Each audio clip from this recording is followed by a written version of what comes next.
सभी व्यक्तियों को कहना चाहता हूं कि आप चिंता मत करिए, कितना भी बड़ा अपराधी है 2 साल में स्थिति ऐसी आने वाली है, इसकी जगह जेल की सलाखों के पीछे।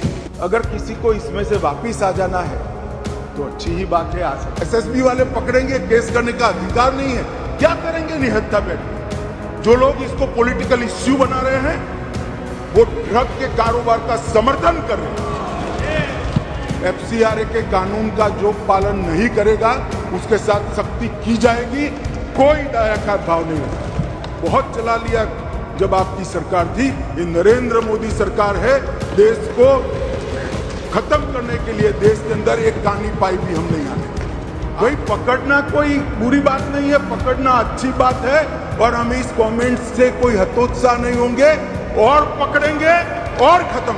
इंटरपोल की जनरल असेंबली हमारे देश में हुई, उसमें नारकोटिक्स और टेरर लिंक्स पर विषय मैंने उठाया था और वहां पर भारत की ओर से आग्रह किया गया कि इंटरपोल नारकोटिक्स और टेररिज्म और नार्को के व्यापार से टेररिज्म का वित्त पोषण, ये 3 विषयों पर रियल टाइम इंफॉर्मेशन शेयरिंग के लिए एक प्लेटफॉर्म सभी देशों का बनाए तो सभी देश इससे आगे बढ़ सकते हैं और बेस्ट प्रैक्टिसेस का एक्सचेंज भी हो सकता है। यहीं पर अभी नो मनी फॉर टेरर का पूरे देश भर के गृह मंत्रियों का सम्मेलन हुआ, वहां पर भी हमने अंतर्राष्ट्रीय सहयोग के लिए, नारकोटिक्स की लड़ाई के लिए बहुत थ्रस्ट दिया गया है। मान्यवर, हमने एक संयुक्त समन्वय समिति भी बनाई है और केंद्रीय स्तर पर इसकी ढेर सारी बैठक भी की है। एनसीबी की कैडर को भी हमने पुनर्गठित किया है, 419 पदों का सृजन कर जिसमें सीनियर ऑफिसर ज्यादा है क्योंकि राज्यों को असिस्ट करना है, इसको हमने आगे बढ़ाने के लिए एक इनिशिएटिव लिया है। नार्को अपराधियों पर राष्ट्रीय एकीकृत डेटाबेस जिसका शॉर्ट फॉर्म है निदान, उसको भी तैयार किया है और हर केस की चालान और हर केस के जजमेंट को इस पर अपलोड कर प्रोसिक्यूशन के वकीलों के लिए टिप्स भी इस पर उपलब्ध है। और इसके साथ साथ inter operational criminal justice system ICJS के लिए भी जब्ती सूचना प्रबंधन प्रणाली और जेल का डेटा दोनों भी हम साझा कर रहे हैं।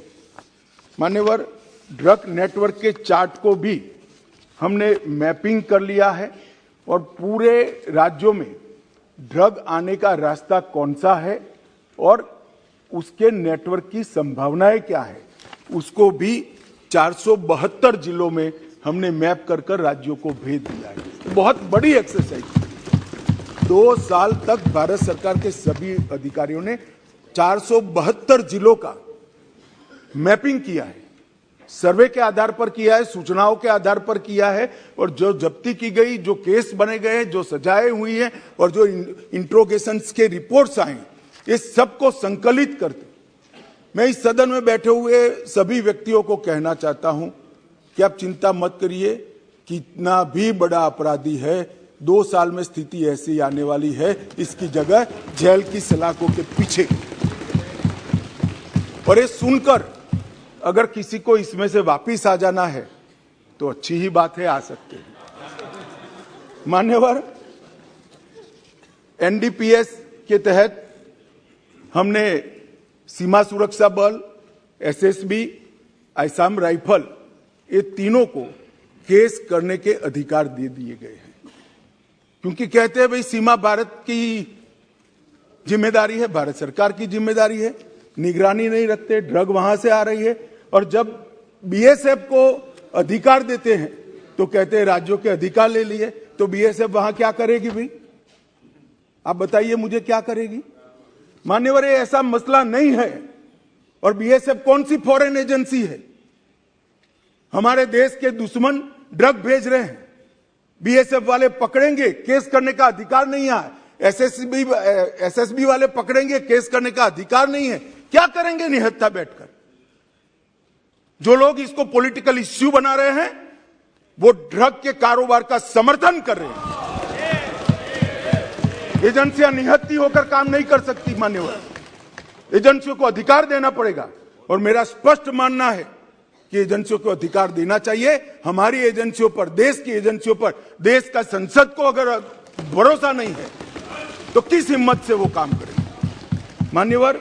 इसी तरह से भारतीय तटरक्षक और सारे जो कोस्टल पुलिस स्टेशन बने हैं राज्यों के, उसको भी अधिकार दिया है। रेलवे प्रोटेक्शन फोर्स को भी हमने अधिकार दिया है और एनआईए को दुनिया भर में अगर हमारे देश में ड्रग के कारोबार से जुड़ी हुई कोई भी इन्वेस्टिगेशन करनी है तो आज एनआईए दुनिया भर के देशों में जाने के लिए इसी संसद ने उसको सशक्त किया है, अधिकार दिया है और एम्पावर किया है। मान्यवर, फाइनेंशियल इन्वेस्टिगेशन के लिए भी हमने ढेर सारे एक्सपर्ट्स हायर किए हैं। वित्तीय दस्तावेजों के विश्लेषण और उस पर से तारण निकालने के लिए ढेर सारी एक्सपर्ट्स की टीम भारत सरकार के गृह विभाग ने हायर की है। रेवेन्यू डिपार्टमेंट ने कई ऐसे सारे सॉफ्टवेयर बनाए हैं जिससे सॉफ्टवेयर के आधार पर ही इसको पकड़ा जा सके। और अभी अभी जो जिक्र करते थे कि गुजरात की बंदरगाह से 3000 किलो नशा पकड़ा गया, जो आज तक का सबसे बड़ा कैच है, वो कस्टम के सॉफ्टवेयर एनालिसिस के आधार पर ही पकड़ा गया। और मान्यवर, अभी कुछ सदस्य पढ़ रहे थे, मैं इस पर कोई टिप्पणी करना नहीं चाहता, सिर्फ एक दृष्टिकोण के बदलाव की विनती करना चाहता हूं। किस राज्य में से सबसे ज्यादा ड्रग्स पकड़े गए, उसका मतलब हम ये ना निकाले कि वो राज्यों में सबसे ज्यादा ड्रग है। इसका मतलब यह है कि वो राज्य सबसे ज्यादा काम करता है और पकड़ता है। अगर पकड़ते ही नहीं है तो कुछ नहीं पकड़ा जाएगा, तो फिर पंजाब में ड्रग ही नहीं है। अगर पकड़ना नहीं है तो आंकड़े अच्छे ही हो जाएंगे। मगर क्या इस शुतुरमुर्ग नीति से हम देश को बचा सकते हैं? नहीं बचा सकते। हमारा मुंह मिट्टी में डालने से आंधी नहीं चली जाती मान्यवर, आंधी को फेस करना पड़ता है, सीने पे झेलना पड़ता है। बैठ जाओ, बैठ जाओ, बैठ जाओ, बैठ जाओ, बैठ जाओ।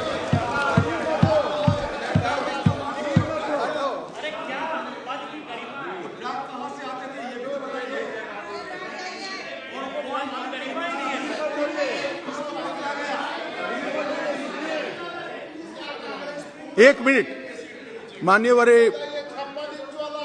मान्यवर, कांग्रेस पार्टी के नेता ये कह रहे ड्रग कहां से आ रहा था। ड्रग गल्फ कंट्रीज से आ रहा था। इसके मालिक कौन है, उनको सारे के सारे पकड़ लिए गए हैं, फैक्ट्रियां सील कर दी गई हैं और उसके आधार पर देश के 12 राज्यों में रेड कर वहां भी कारोबार करने वालों को पकड़ लिया। और दूसरी बात, अभी मेरे पास नहीं है, मुझे मालूम नहीं था कि मुझे पुलिस इंस्पेक्टर की तरह इस सदन में जवाब देना पड़ेगा, तो मैं डिटेल लेकर नहीं आया हूं, मगर चालान कर दिया गया है, ऑनलाइन उपलब्ध है, सर्च कर नहीं मिलना है तो मुझे बताइएगा, मैं भेज दूंगा। माननीय अध्यक्ष जी, संपत्तियों को जब्त करने के लिए भी हमने कार्य पद्धति डिस्ट्रिक्ट लेवल तक सर्कुलरेट कर दी है। मनी लॉन्ड्रिंग की चैनलें, हवाला लेन देन और डार्क नेट, ये तीनों के लिए हैकाथॉन कर हमने ढेर सारे बच्चों के टैलेंट को संग्रहित कर एक बहुत सटीक रणनीति बनाई है, जो सार्वजनिक करना ठीक नहीं है, परंतु मैं इतना कहना चाहता हूं कि ये सारी चैनलों का उपयोग कर कोई मानता है कि एजेंसियों की नजर के बाहर जाएगा तो वो ऐसा नहीं होगा। ढेर सारे लोग पकड़े गए हैं और आगे भी अभियान हमने नारकोटिक्स के पकड़ते वक्त और एयरपोर्ट पर और बंदरगाहों पे डॉग स्क्वाड की तंगी थी, तो हमने हमारे ही स्वदेशी डॉग की नस्ल को तैयार कर अब बहुत बड़ी मात्रा में डॉग स्क्वाड बना लिए हैं और हम राज्यों को भी मान्यवर दे रहे हैं। मान्यवर, एनकोड के स्ट्रक्चर से जो प्रभावी समन्वय हो रहा है, इसको नीचे तक ले जाने के लिए हमने ढेर सारी सूचनाएं दी हैं। इसके साथ साथ एकीकृत ड्रग डेटा, सूचना प्रबंधन, सरकारी आदेश, सरकारी कानूनों, जो मैपिंग किया गया है इसकी डिटेल्स, मैपिंग को एक्सप्लोर करने के लिए जो नियम बनाए गए, ये best practices exchange, standard operating procedures और न्यायालय के अच्छे प्रोसिक्यूशन के पक्ष में आए हुए आदेशों का एनालिसिस और आर्ग्यूमेंट्स, ये सारा तैयार कर जिला स्तर तक एनकोड के माध्यम से हमने भेज दिया है। मान्यवर, dedicated anti narcotics task force भी हमने बनाया है।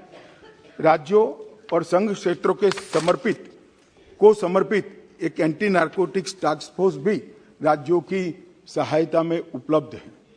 इसके साथ साथ फार्मा डिपार्टमेंट जो भारत सरकार का है, दोहरे उपयोग वाली दवाइयों के लिए कितना मिनिमम उपयोग हो सकता है, इस पर भी एक अधिकारियों का समिति बनाकर कितनी दवाओं पर बैन कर सकते हैं, जिसके विकल्प उपलब्ध हैं वो दवाइयों को पूर्णतः बैन कर दिया जाए, इस पर भी काम चालू है। 4 मीटिंग हो गई है, अंतिम मीटिंग मार्च महीने में रखी है। मुझे आशा है कि ढेर सारी दवाइयों को प्रतिबंधित श्रेणी में हम ले जाएंगे, जिससे इसके उपयोग पर रोक लगाई जा सके। मान्यवर, समुद्री रास्ते से तस्करी रोकने के लिए मैं इतना बताता हूं कि एक जमाना था जब सीमाओं से नारकोटिक्स आता था, आज भी आता है, ड्रोन से आता है।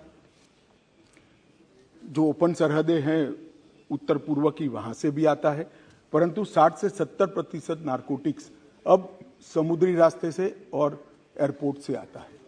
इसको पकड़ने के लिए भी हाई लेवल टास्क फोर्स बना दिया गया है और हमने भारतीय नौसेना, भारतीय तटरक्षक, एयरपोर्ट अथॉरिटी ऑफ इंडिया और एनसीबी चारों की संयुक्त साप्ताहिक बैठक कर सूचनाओं का आदान प्रदान करते हैं, जिसमें कस्टम और रेवेन्यू डिपार्टमेंट के ऑफिसर को भी रखते हैं।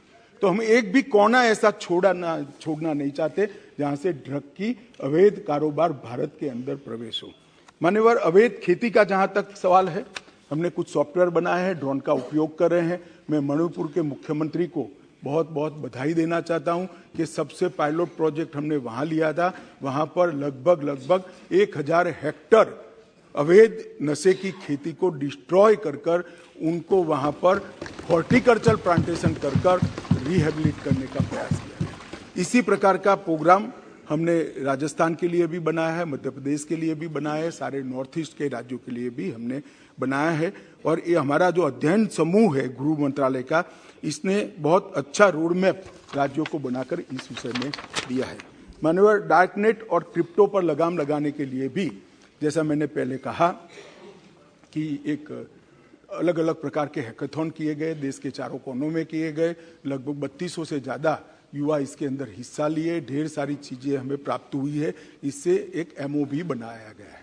परंतु इसके साथ साथ मैक, जो एक सभी एजेंसियों के समन्वय का सेंटर है, सब मैक के रूप में हमने नार्को के लिए एक अलग मैक की व्यवस्था को गठित किया है और इसके अंदर नार्को ट्रैफिकिंग प्लेटफॉर्म की निगरानी, ड्रग नेटवर्क के इंटरसेप्शन, ट्रेंड्स के निरंतर एनालिसिस, डेटाबेस के अपडेट को एनालिसिस कर नई रणनीति बनाना और कार्य प्रणाली और नोड्स पर ध्यान देते हुए एक बहुत अच्छी रणनीति साप्ताहिक इसका रिव्यू हम करते हैं और मुझे लगता है कि इससे बहुत बड़ा फायदा मान्यवर हुआ है। नारकोटिक्स का प्रशिक्षण का मॉड्यूल भी बनाया गया है।